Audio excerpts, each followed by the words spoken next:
তো আমার স্নান কমপ্লিট হয়ে গেছে। তো এবার পুজো দেবো বলে ঠাকুরের আসন সাজাচ্ছি ফুল দিয়ে। তো সবাই জানো তোমরা, কালকে জন্মাষ্টমী ছিল, তাই সকালবেলায় প্রসাদ দিয়ে গেল পাশের বাড়ি একজন। তো বিকেলবেলায় তোমার দাদাভাই বলছিল চলো ফটোশ্যুট করতে যাবো, তো আমরা গেছিলাম, সঙ্গে একটা ভাইও ছিল।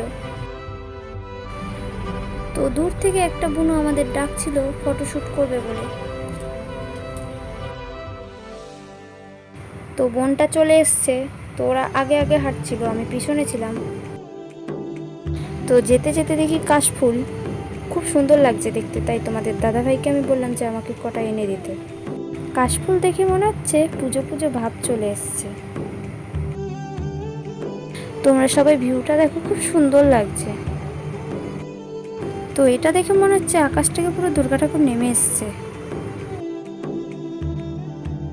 তো আমাদের ঘোরা হয়ে গেছে, আমরা এখন বাড়ি যাচ্ছি। তো বাড়ি গিয়ে দেখি কারেন্ট ছিল না, তা খুব গরমও লাগছিল, তাই বরফটা নিয়ে মুখে ডলছিল। তো সন্ধ্যের সময় ম্যাগি দিয়ে চাউমিন বানিয়ে খেয়েছিলাম। তা তোমরা কারা কারা খাও তাহলে কমেন্টে জানিও। ভিডিওটা এখানেই শেষ করছি, ভালো লাগলে লাইক কমেন্ট শেয়ার সাবস্ক্রাইব করে দিও।